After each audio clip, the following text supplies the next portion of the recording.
నియోజకవర్గంలో బడేటి కుటుంబానికి ఎంతటి పేరున్నా కూడా ఎన్నికల్లో రూపాయి ఖర్చు పెట్టుకోకుండానే గెలిచారంటారా? ఈ తప్ప ఎలక్షన్లో నేనైతే ఒకటి మొన్న ఎలక్షన్లో డబ్బు ఖర్చు పెట్టాం, కానీ ఈ తప్ప ఎలక్షన్లో మటుకు నేను డబ్బు ఖర్చు పెట్టదలుచుకోలేదు. ఎందుకంటే చేసినటువంటి అభివృద్ధి పనులు. రెండోది వాళ్ళని అడుగుతాం స్ట్రైట్ అవే, ఉదయం 6 గంటలకు వస్తే ఎమ్మెల్యే మీకు కావాలా, లేచి సమస్యలని ఎమ్మెల్యే కావాలా, అభివృద్ధి చేసే ఎమ్మెల్యే మీకు కావాలా, లేకపోతే 10 గంటలకు లేచి మీ యొక్క సమస్యలు తెలియని ఎమ్మెల్యే మీకు కావాలని ఒక నినాదంతో నేను ఎలక్షన్కి వెళ్ళబోతున్నా. మొన్న మటుకు ఖర్చు పెట్టిన మాట వాస్తవం. ఖర్చు పెట్టామంటే నేను ఖర్చు పెట్టాల, నా దగ్గర కూడా మన డబ్బు లేదు వాస్తవం చెప్పాలంటే. అది కూడా ఓపెన్గా చెప్పా, పైసలు లేవురా నా దగ్గర, ప్రజాబలం ఉంది, మీరందరూ కొద్ది నిలబెడితే నేను సహకారం చేస్తే ఇస్తాను.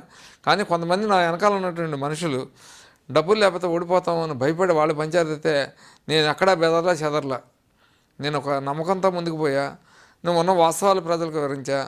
కాకపోతే ఏంటంటే ఒక ఎమ్మెల్యే స్థాయికి వచ్చిన తర్వాత ప్రజలు వాళ్ళు నేరుగా చూస్తున్నారు కాబట్టి కొంతమంది మీరు అనుకున్నట్టుగా తప్పుడు ఆరోపణలు చేసి ఏవో బుజ్జిగారు వస్తే అత్యారాజకీయాలు జరుగుతాయి, భయపెడతారు, భూకబ్జాలు జరుగుతాయి అనుకున్న వాళ్ళందరూ కూడా ప్రశాంతమైన వాతావరణం, ఏ ఎమ్మెల్యే దగ్గర చూడనటువంటి వాతావరణం ఈ రోజున ఉందని చెప్పి చక్కగా బజారు చక్కగా వచ్చి ఏ పనులు వచ్చినా కూడా స్వయంగా 6 గంటలకే నా దగ్గర నేరుగా వస్తాం.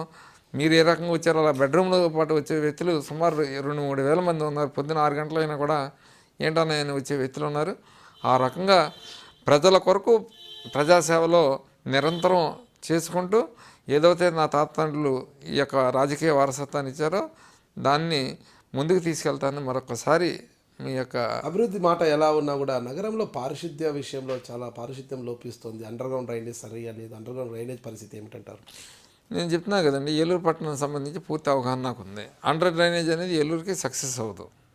దానికి గల ప్రధాన కారణం ఏంటంటే 1 టౌన్లో చాలా ఇరుగ్గా ఉన్నటువంటి ప్రాంతంలో ఆ రోజు ఉన్నటువంటి జనాభాను దృష్టిలో పెట్టుకుని అండర్ డ్రైనేజ్ చేశారు. పాత ఎమ్మెల్యే గారికి వ్యూహం లేకపోవడం వల్ల దాన్ని కంటిన్యూ చేసుకుంటూ కొంత ప్రాంతంకి వచ్చిన తర్వాత ఏం చేయాలో తెలియకుండా ఆపేయటం జరిగింది. నాకు కొంత అవగాహన ఉండటం, తర్వాత టెక్నికల్గా ఇంజనీర్ని పిలిపించాం.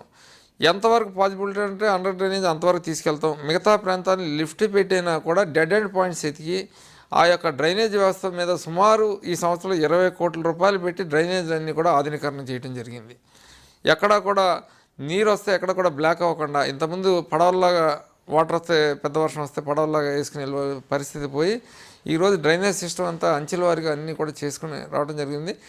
పందుల మీద కూడా స్వయంగా ఏ ఎమ్మెల్యే కూడా మీరు చూసి ఉండరు, ఉదయం 6 గంటలకు పోయి పందులు పట్టి చెన్నై నుంచి వచ్చి పందులు పట్టడం తీసుకొచ్చి పందులు కూడా దూర ప్రాంతాలను తరలించడం జరిగింది ఈ మధ్యకాలం. దాని మీద కూడా కొన్ని టీవీ ఛానల్ వారు జంతు ప్రేమికులు అడుగుతున్నారంటున్నారు. నేను ఒకటే అన్న, జంతు ప్రేమికులు వాళ్ళ ఇళ్ళ దగ్గర పందులు పెంచుకుంటే తెలుస్తుంది బాధ.